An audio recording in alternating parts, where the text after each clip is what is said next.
નમસ્કાર દર્શક મિત્રો, મારી વિશેષ રજૂઆતમાં આપનું સ્વાગત છે। હું છું દિવ્યા। મિત્રો, દર વર્ષે જ્યારે નૂતન વર્ષ આવે છે ત્યારે આપણે દરેક એક સંકલ્પ કરતા હોઈએ છીએ કંઈક નવું કરવાનો, પરંતુ ફક્ત ને ફક્ત નૂતન વર્ષના દિવસે જ સંકલ્પ કરવો એવું જરૂરી નથી। જ્યારે પણ આપણે કોઈ નવી શરૂઆત કરીએ છીએ ત્યારે જ એ દિવસ આપણા માટે નૂતન વર્ષ સમાન જ હોય છે।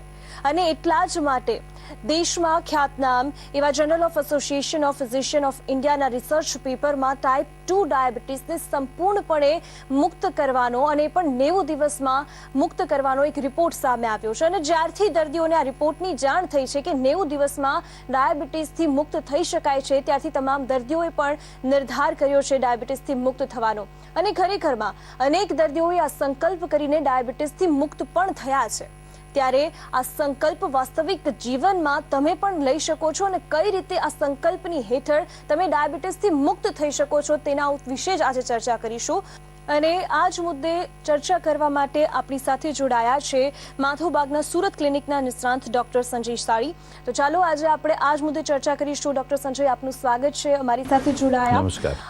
ડોક્ટર સંજય, આપને સૌથી પહેલા તો એ પૂછવા માંગીશ કે જ્યારે કોઈ વ્યક્તિને ડાયાબિટીસ થાય છે ત્યારે તેને કઈ કઈ અન્ય બીમારીઓનો પણ સામનો કરવો પડે છે, અને આ સાથે ડાયાબિટીસથી લઈને ડાયાબિટીસ મુક્ત પેશન્ટની મુસાફરી કેવી રહે છે, કેવા તેના વચ્ચેના પ્રોબ્લેમ્સ અને હર્ડલ્સ આવતા હોય છે? દિવ્યાબેન, અત્યારે આપણે જે આના પહેલાં પણ બહુ બધી વાર આપણે ડાયાબિટીસને એના વિશે લોકોની અંદર જાગૃતિ આવે એના માટે બહુ બધી વાર આપણે ચર્ચા સત્ર ગોઠવ્યા છે।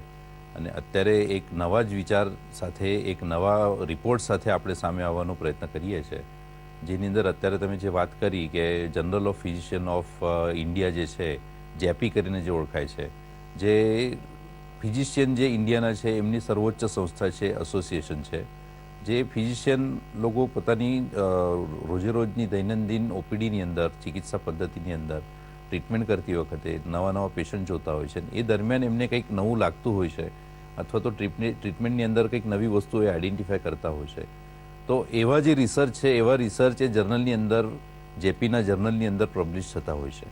તો એવા જ રિસર્ચ પેપરની અંદર એક નવો રિસર્ચ પેપર આપણો એ પબ્લિશ થયો છે, જેની અંદર એવું કહેવામાં આવ્યું છે કે ટાઈપ 2 ડાયાબિટીસ જે છે એ કમ્પ્લીટલી 90 દિવસની અંદર રિવર્સ થઈ શકે છે। રિવર્સ જે છે એ આખી કલ્પના નવી છે। અત્યાર સુધી આપણે એવું જાણતા હતા કે આ જેટલા પણ લાઇફસ્ટાઇલ ડિસીઝ છે, જેમ કે ડાયાબિટીસ છે કે બ્લડ પ્રેશર છે, તો એમના માટે જે દવા ચાલતી હોય છે એ દવા બધી જ ક્યારે બંધ થાય તો છેલ્લે સિમ્પલ લેંગ્વેજમાં એવું કહેવાય છે કે લાકડા જ્યારે જાય છે ત્યારે જ લાકડાની સાથે જે ગોળીઓ બંધ થતી હોય છે। તો આ શબ્દો જે છે અમારા પેશન્ટના જ છે। એ પેશન્ટોએ અમને કીધું છે કે આવી રીતના બહાર વાતો બધી કરે છે। તો પણ એવા પેશન્ટની અંદર પણ, એવા ડિસીઝની અંદર પણ આ વસ્તુ સાબિત થઈ છે કે ટાઈપ 2 ડાયાબિટીસ કમ્પ્લીટલી રિવર્સ થઈ શકે છે।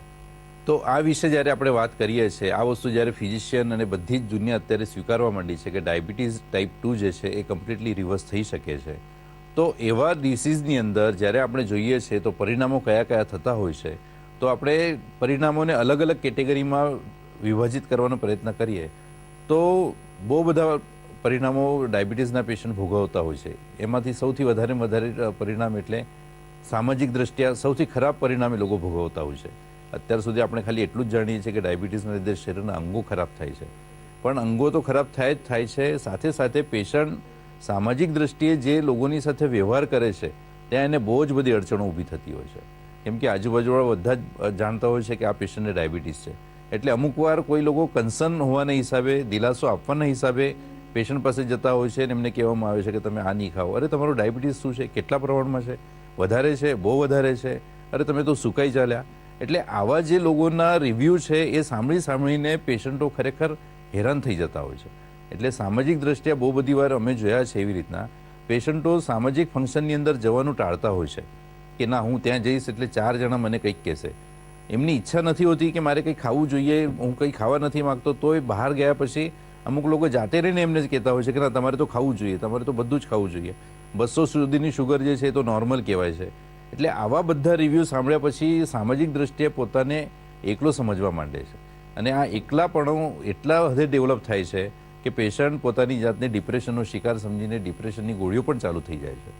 એટલે કહેવાનો અર્થ આપણે એ છે કે ડાયાબિટીસવાળા પેશન્ટ શારીરિક દ્રષ્ટિએ તો ખરાબ થાય જ છે, એમના દરેક અંગો ખરાબ થાય છે, જેમ કે મગજ છે, હૃદય છે, બ્લડ પ્રેશર છે, લોહીની નળીઓ છે, આ બધાની અંદર એમની માઠી અસર થાય છે. પણ સૌથી વધારે ખરાબ અસર લેટર ઓન ફાઇનલ સ્ટેજની અંદર એવી થાય છે કે એ લોકો સામાજિક દ્રષ્ટિએ પોતાને એકલો સમજે છે અને ડિપ્રેશનનો ભયંકર શિકાર થતા હોય છે.